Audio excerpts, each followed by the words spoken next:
My name is Kristine McIntyre, and I am the director of Opera Boston's current production of Tancredi. It is based on a tragic, heroic play by Voltaire. The play was written in 1760, so it's part of that period of French Enlightenment thinking that sort of leads to a reevaluation of, government, politics, and how society should be structured. So when Voltaire writes about Tancredi and the 11th century, he's very clearly writing with the eye of somebody and the ear of somebody who is mired in the politics of the late 18th century. I was interested in taking the sort of the best elements of this political intrigue and moving it someplace that the audience would kind of immediately understand. The notion of two sides, the notion of people being so afraid of a coming storm that they're willing to kind of sell their souls to the devil, the notion of intrigue and espionage, the sense that you don't quite know whose side anybody might be on. And we thought that the most interesting place to set the show would be Europe between the world wars. Because certainly, with the rise of the fascists in Spain and Nazi Germany and all of these other things, Europeans were asked very consistently to re-examine their beliefs in terms of politics, society, the individual, what the responsibility the individual has, how much can we ask of the individual, that sort of thing. And we were going for kind of a Casablanca sort of feel to the whole thing. We wanted something that represented Sicily but didn't necessarily have to just be Sicily. And I love film noir, and I love all of the films of that era. So the photographs and films of that era actually became very important to us as we sort of looked for visual representations of things, specifically of Sicily. These wonderful kind of high-walled castles were the thing that really inspired me. The sense of cities under siege, fortresses, that sort of things, tall buildings with very high windows. And we tried to create a space that was evocative of that. But inside the space, there was also a sense of kind of ruined grandeur. We found wonderful pictures of European museums that had been bombed during World War II and even damaged during World War I, with sandbags stacked up against them, art taken off the walls where you could still sort of see sort of the imprint of the art. And this notion that this is a society that has put all of its good stuff away because they've been under siege for so long was really interesting to us. So we've created a unit set that has some pieces that move in and out, but that represents a kind of ruined grandeur. And one of the interesting things for me was to read, some Sicilian history to kind of get my head around that, and realize just how much back and forth bouncing there was between Arab conquest, Byzantine Greeks, Normans, back and forth and back and forth.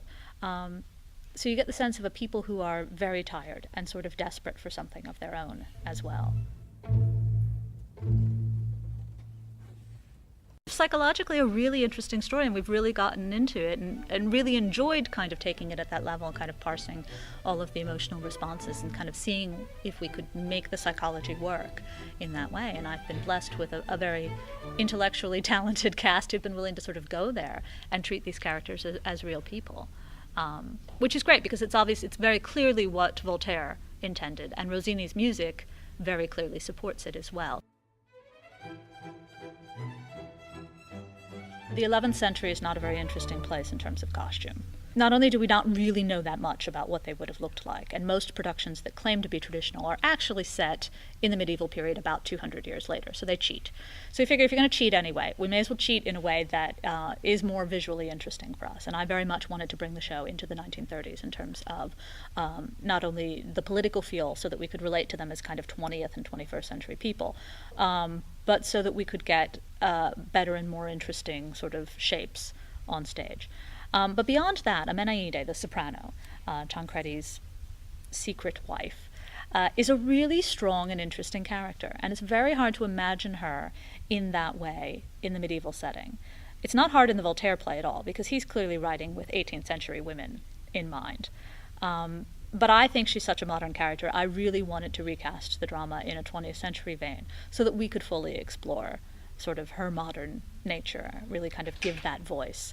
There aren't that many great intellectual women characters, for a soprano to sink her teeth into, and it seemed like that was a great gift to give Amanda was a woman that, is as strong as she is.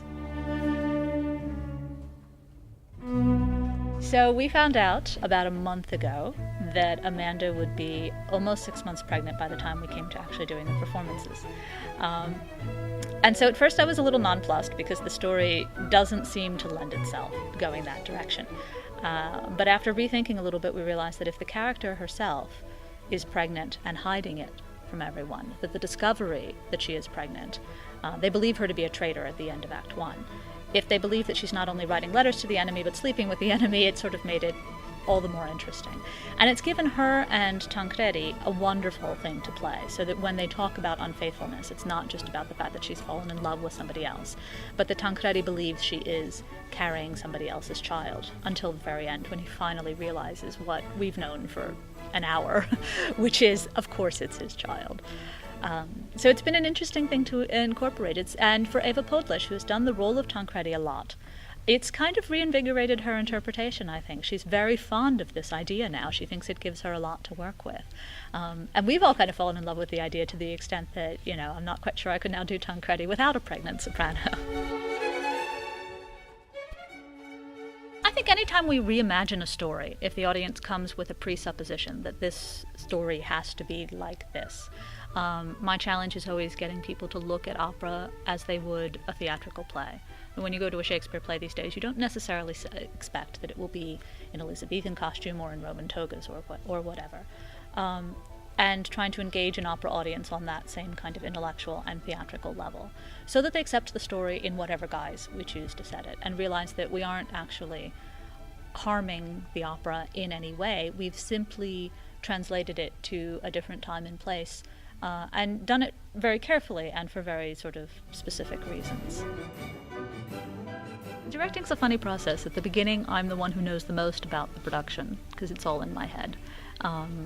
And my job is slowly, over a period of weeks and months, to give all of that information to the cast and everybody else, so that by the time we get to opening night, I've gone from being the most important person in the room to being the least important person in the room. And in fact, the only completely dispensable person, because after opening night, I get on a plane and go away, and the show keeps going.